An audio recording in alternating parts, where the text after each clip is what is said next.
Hey, Klara, Adalena here at the Corporate Women on Fire. Christmas time. Time to allow ourselves to go within. Allow the dark in our lives. Not fear the dark, not run away from it, but celebrate the dark.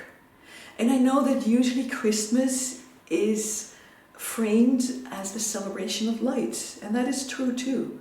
It's not either or. But if we celebrate the light at the cost of the dark, if we celebrate the light by having all the lights on everywhere and that it's never dark anymore, then we don't understand what Christmas really is. Christmas is way older than Christianity, even if the name suggests something else. It used to be called midwinter. And midwinter is when the light starts to come back, and it was a big festival in the older pagan cultures because they didn't have all the lights that we had. The nights were long and boring and dark. But they were not only boring, there was also times for storytelling. But there was not much food to be gathered in the winter. So the return of the light was a big thing. It was the return of life. It was a promise. And it was celebrated in a big way. But just as much, they celebrated the dark, the huddling together, the sitting close around the fire, this telling of stories, which in ancient times was even more important than now. But maybe I should say it the other way around. Now it's more important than ever because we're almost losing our stories. And what many women don't realize is that stories hold a key to the feminine, to a feminine that we have almost forgotten in our world. For me, I've been researching stories and the feminine all my life. Started at least when I was 20, but probably earlier. And they've shown me things that our world doesn't speak anymore, like the power of the dark. And for many women, our wombs are a place of darkness, just as much as our heart is a place of light. The womb is a place of darkness, but not a darkness that is bad or empty or scary. A darkness that holds the space for the stars.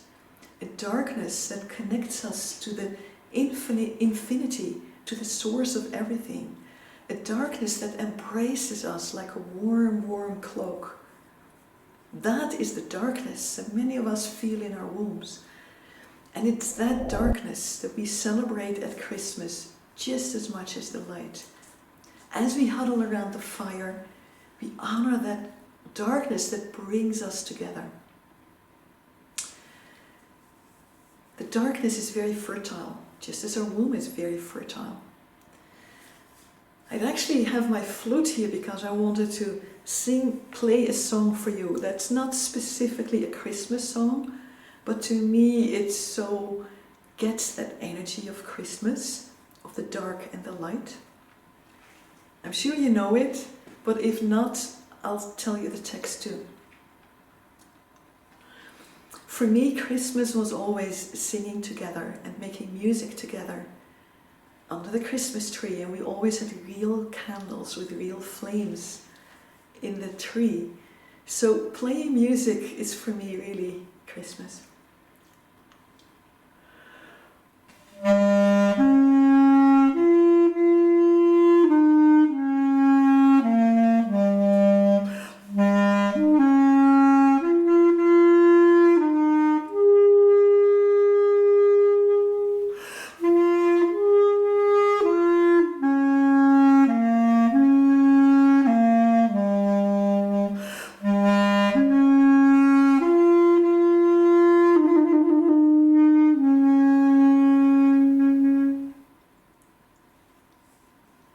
Amazing grace, how sweet the sound that saved a soul like me.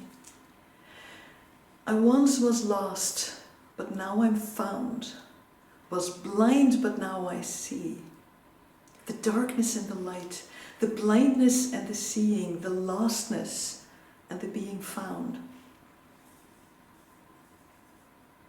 They go hand in hand. And Christmas is a time when the darkness is so strong and the light is small, but because of that, it's so powerful.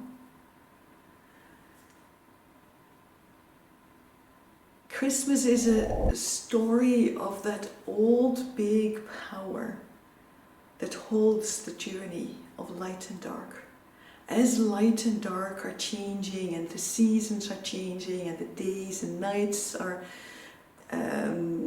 making place for each other, there is something that holds that whole cycle. That's what Christmas really is about for me. And I'm inviting you this Christmas to tap into that. And when you tap into that, you tap into a deeper layer of the feminine, which is not just the opposite of the man. It's something in itself. Infinite, beautiful. It's music for the soul.